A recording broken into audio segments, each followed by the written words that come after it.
Helpline में आपका स्वागत है। शिकायत दर्ज करने के लिए 1 दबाएं। शिकायत की स्थिति जानने के लिए 2 दबाएं। माननीय मुख्यमंत्री कार्यालय से प्राप्त संदर्भों या पत्रों की स्थिति जानने के लिए 3 दबाएं। अपनी सरकार के लिए 4 दबाएं। अधिकारियों की लॉगिन आईडी एवं प्रशिक्षण के लिए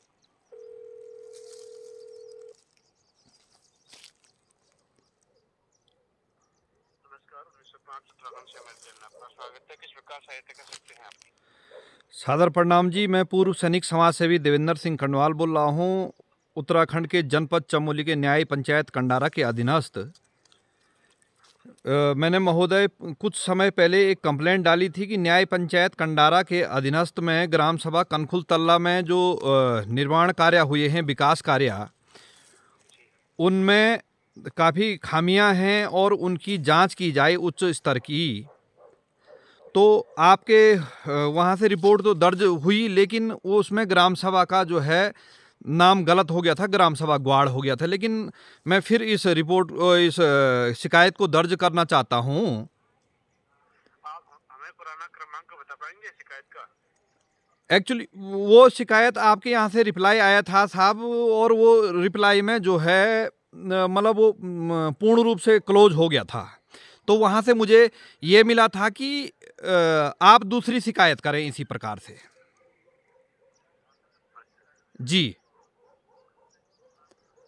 लाइन में रहिए, समस्या आपकी दर्ज की जा रही है सर। ठीक है जी महोदय।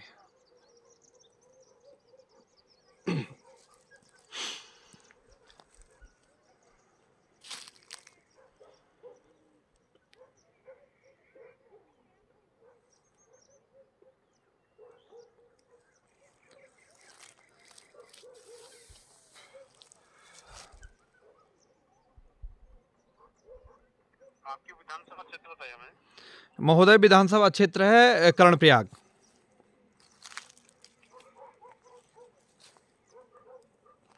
ब्लॉक क्षेत्र क्या होगा सर आपका?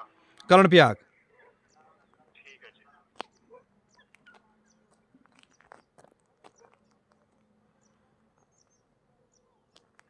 ग्राम सभा कौन सी आपकी?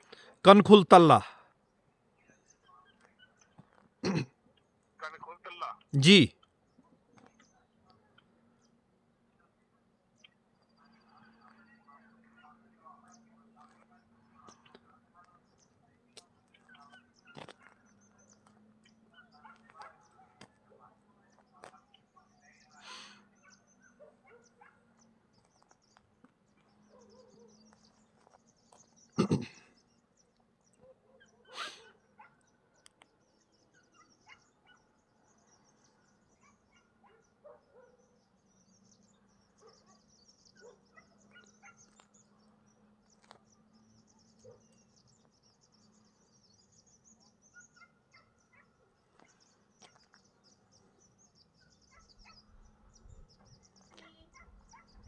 हो गया सर।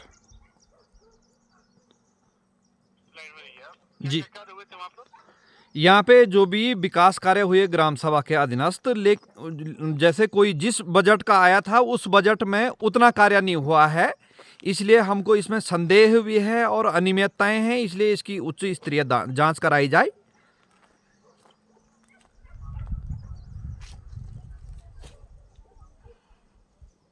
लाइन में रहिए आप। ठीक है जी महोदय। ये कौन से वर्ष में कार्य हुए हैं? ये लगभग जो जब से समझ लीजिए आप 5 साल से जो है, जो जितने भी कार्य हुए हैं निर्माण कार्य, चाहे वो रास्ते का हो, चाहे मनरेगा से संबंधित हो, या जो भी कार्य हुए हैं।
जी बताइए शिकायत नंबर। 4271 4271 41। 41। इसमें कितने दिन बाद जांच होगी महोदय? 10 से 15 दिन का समय लगता है अधिकतम। ओके, हार्दिक धन्यवाद। ठीक है सर, सेम है। दोस्तों, ये हमने कुछ समय पहले आप लोगों को हमने वीडियो से अवगत कराया था कि हमारे ग्राम सभा में जो कार्य हुए हैं वो उस स्तर के नहीं हुए हैं जिस स्तर का होना चाहिए था। और जो हमने मुख्यमंत्री हेल्पलाइन पे शिकायत दर्ज कराई थी तो उसमें कुछ ग्राम सभा में गड़बड़ी हो गई थी। उन्होंने दूसरी ग्राम सभा में उसको शिकायत दर्ज कराई ग्वाड़ में।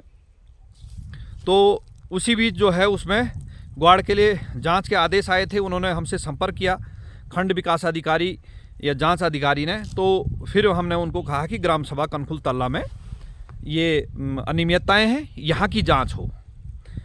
और होता ये है दोस्तों, आपको मैं पहले भी अवगत करा चुका हूँ कि ग्राम सभाओं के सबके लगभग 70 से 90% ग्राम सभाओं के वही हाल हैं हमारे उत्तराखंड में, चाहे वो गढ़वाल मंडल में हो चाहे कुमाऊं मंडल में हो।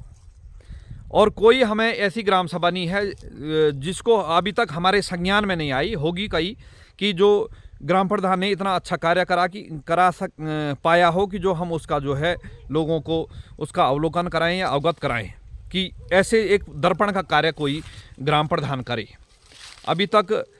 फिर दूसरी बात यह है कि आज गांव में ये समस्या इसलिए ज़्यादा बनी हुई है क्योंकि गांव में आपने देखा होगा जनप्रतिनिधि गांव में बनता है और वो प्रतिनिधित्व कहाँ से करता है? बाजार से करता है या कहीं उस गांव में रहता नहीं साहब। अब वो तो जनता को देखना चाहिए कि भाई ये जनप्रतिनिधि यहाँ रहता है या नहीं रहता है। वो जनता की समस्या कहाँ से सुनेगा? लगभग 50% जो है ग्राम प्रधान बनने के बाद या प्रधान बनने से पहले जो है बाज़ारों में रह रहे हैं। हालांकि हमको उनको रहने से कोई हमको जो है आपत्ति नहीं है, लेकिन कम से कम प्रतिनिधि इसलिए बनाया जाता कि वो वहाँ पे रहे, उसको जो है जनता की समस्याओं का जो है उसको जनता की समस्याओं को देखना चाहिए और क्या समस्या रही उसका जो है निदान करने के लिए अपने से ऊंचे स्तर तक जो है उस बात को ले जाना है, इसलिए ग्राम प्रधान बनाया जाता है। हालांकि 90% को ग्राम प्रधान की परिभाषा ही पता नहीं होगी, ग्राम प्रधान की जो कर्तव्य ही पता ही नहीं होगा और उनको जो है अधिकारी पता नहीं है। तो ये है। और हमने पहले भी कहा है इस स्तर पे हम कोई भी इस तरह का व्यक्ति हो, चाहे मेरा कितना करीबी रिश्तेदार क्यों नहीं, करीबी मित्र क्यों नहीं है, यदि भ्रष्टाचार के आरोप में पकड़ा गया, मिल गया, तो वो किसी भी स्तर तक नहीं छूटने वाला। और कई लोगों को ये होगा कि हाँ भाई बातचीत से मामला बन जाएगा। तो दोस्तों, बातचीत से मामला नहीं बनता है। बातचीत से तभी मामला बनेगा जब जिस निर्माण कार्य के लिए जो पैसा आया है वो वहाँ पे लगना चाहिए।